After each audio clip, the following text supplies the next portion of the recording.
Hi and welcome back to JimSnedekerMusic. Last week we began a tutorial in basic elements of music theory, an introduction, a basic guide to get started. Our first topic we mentioned was this element of notation. What is notation? Well, to review from last week, it's the system of writing music so that specific pitches, rhythms, and other elements can be communicated. Here's an example of music notation. This is a lead sheet with a piano part that typically could be used by a band. We'll start out with things at the top.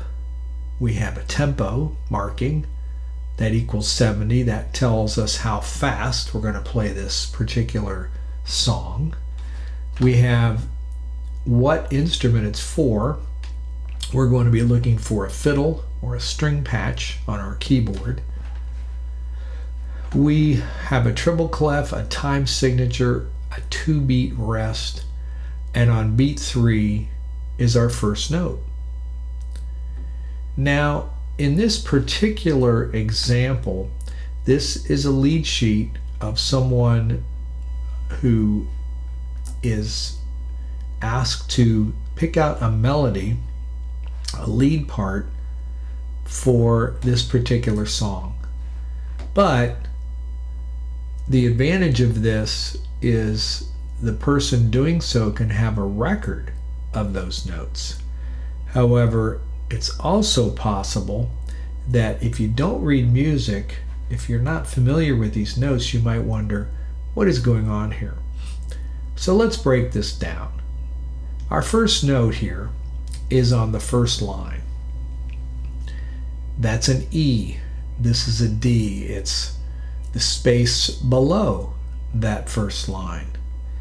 Well, you might be wondering, how do I know that?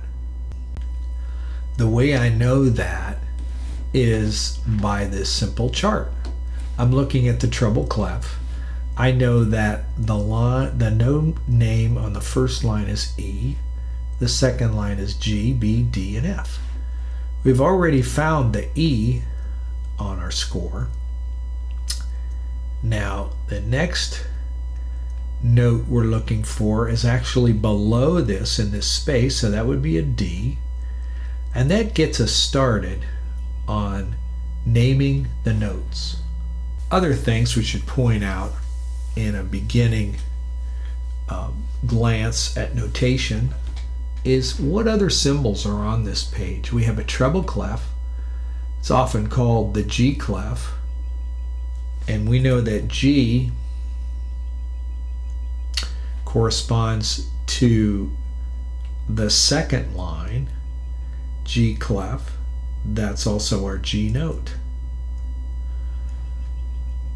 We have a half rest. How do I know that's a half rest? We'll cover rests and rhythm in another video, but because this is a 3/4 measure, I have 3 beats in the measure, and the quarter note gets the beat. These are 1/8 notes, so these 2 1/8 notes play on beat 3. Here's beat 1, beat 2, and these 2 1/8 notes also play on beat 3.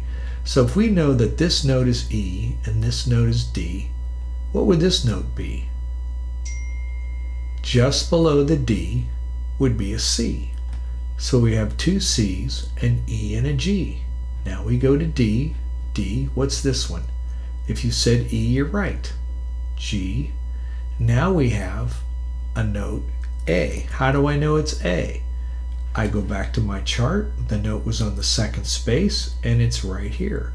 It's an A. G, E, D, C. C's a half note. It gets 2 beats. Here's another 1/8 note, E. So all these notes right here are repeating. And that is a good way to start learning the names of notes. Once you know this is an E and a D, you should be able to identify the other E's and D's. Here's middle C. We looked at our A note. When you get stuck, a chart like this can be very helpful. Again, we have the lines of the staff.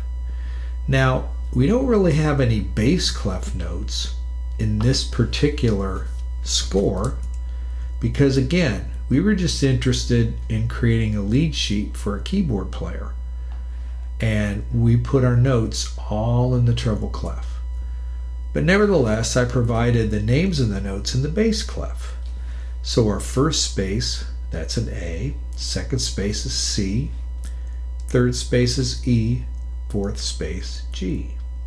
First line is G, second line is B, third line is D, fourth line is F, and the fifth line is A. Again, there's no bass clef in this chart, but I wanted to give you those notes so that when you do see a bass clef, you'll at least have a reference point to get started.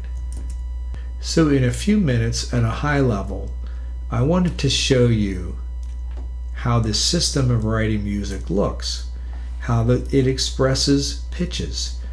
We mentioned the rhythms. We didn't develop a lot of meaning yet on what all the rests and the half notes and other things mean. And then we also looked at some other elements, things like our time signature, our beats per minute. These are other elements.